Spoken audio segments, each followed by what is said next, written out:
start a new series of videos that are book recommendations specifically about how to understand the world better.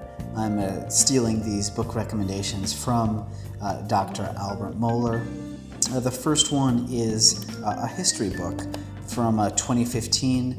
It's called The Silk Roads, A New History of the World by Peter Frankopan. Usually, if you think about the world map, what you have here, England is at the center of the world, or Europe is at the center of the world. Or here in America, you might have some maps where America's at the center, and here in East Asia, you might see Korea or China at the center of the world. The introduction to Frankopan's history book is pretty interesting. When he was a curious youngster, he was really fascinated by geography and these different maps and different cultural concepts of what the center of the world is.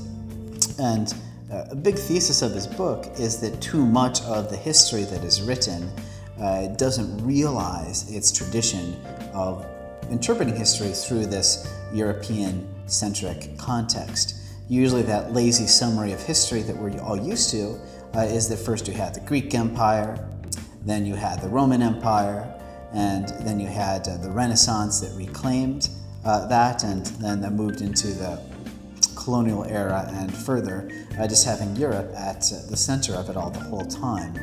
And really the concept that the Renaissance was restoring what was from Greek and Rome, part of that's true, and part of that was just a propaganda that we're bringing back that ancient glory one more time. And one of the he challenges historians to look at world history not just from this perspective. He interestingly does write. This book does cover world history from the cradle of civilization all the way up into the modern day. This book was again from 2015, so less than about a year and a half ago. This book came out. But it does come from not the Europe at the center, but from the Middle East at the center.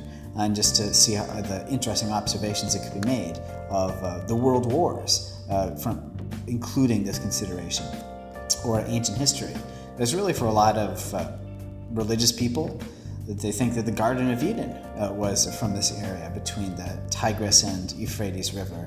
And it was a really nice read to go through the early history of the world from this perspective, because it's a hub. So I talked about the new Silk Road. The old Silk Road was for transportation, about how it revolutionized the world when we're able to get to the other side, whether traveling straight through or sailing around Africa or around from the Americas, how that changed the world. It was also really interesting to see both of the world wars before them, in between them, and during them, including this Middle East perspective. Because even before World War I, because if you have this Eurocentric perspective with the world wars, you don't even know why World War I happened. It just everyone was in a zombie-like anxiety where everyone's trying to team up and everyone knows war is coming and you need to attack preemptively almost. And then there was that assassination of the Archduke Ferdinand that started the war. But even before World War I, it has a good analysis of the plays for oil, as some of the early entrepreneurs that saw how oil would be the energy source of the future, and how these pipelines that went across these lands in the Middle East were kind of like Silk Road 2.0. That's why the title of the book is A New Silk Road, I think. And it almost became like a colonialism 2.0, where the resources of this other nation, foreign nation, are being kind of sucked dry, not too much benefit of that nation where the resources are taken out of. But oil became so valuable that now you have these multi-billion, trillion-dollar corporations that are huge powers that have come together. And the book does a nice job of showing that development of nationalism and Arab pride coming together over Western mistrust, of some of it from just a colonialistic mindset of almost disrespect for the peoples in some of these places, or just strategically how they were needed. It's easy to overlook how in World War II, England was worried about being attacked in India, so they needed to make plays in other places like Afghanistan to ward off the Ottoman Empire, things like that. But it was a really interesting observation. Well, besides it, I really like everything that Frankopan says about the psychology of the leaders in World War II. He showed Hitler as not just he's just this genius that's making all of these great moves, but it also showed him as almost having anxiety attacks about being so afraid that if he, when he was invading France, that he couldn't even handle the fear of running into a trap. It portrayed Hitler as a compulsive gambler, that he didn't just have a messianic, grandiose, high view of himself profile, but also had that compulsive gambler profile where he just couldn't stop gambling one more time. That geographically, his observation was interesting with the invasion of Russia, because it's that joke that, you never start a land war in Russia, especially in the winter. It was such a disaster, although it got pretty far just because of how unexpected it was to break that truce, create a second front, and invade Russia. But a nice observation that he made was about the land and its wheat. That was the precious commodity of the day. That he showed a chilling bit of paperwork where they realized, if we invade, we're going to lose X million lives of Germans, but we'll get this food, so I guess it's worth it.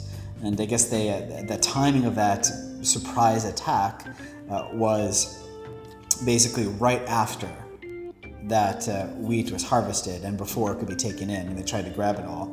It didn't end up working. It didn't end up exceeding the wheat imports of when they were just allies, so taking it didn't actually get them any more as they had before, but we tried.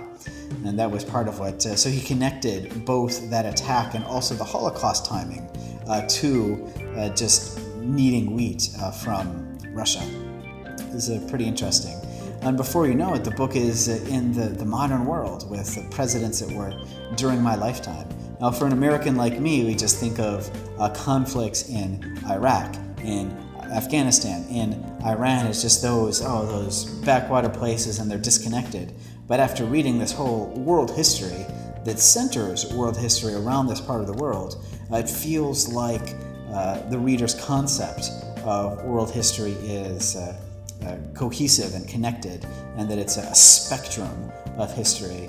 Not just there was that empire a long time ago, but this was that great Persian Empire. With Alexander the Great. One of the reasons why he wanted glory is he went east, because that's where the glory was. Similarly, an observation that when the Muslim Empire came through Africa and invaded Spain a bit, that we have that concept that after that battle, that if the Muslims had won that fight, that all of Europe would have been taken. But he made a similar observation that there was more interest. They didn't attack as much because there wasn't as much valuable things to go after in Europe at that time. In the same way, a long time ago, it was the glory was to be had with attacking Persia and learning from their military might.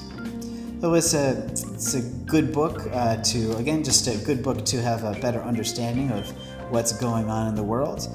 Pretty highly recommended. We'll continue with other books in future weeks. Thanks.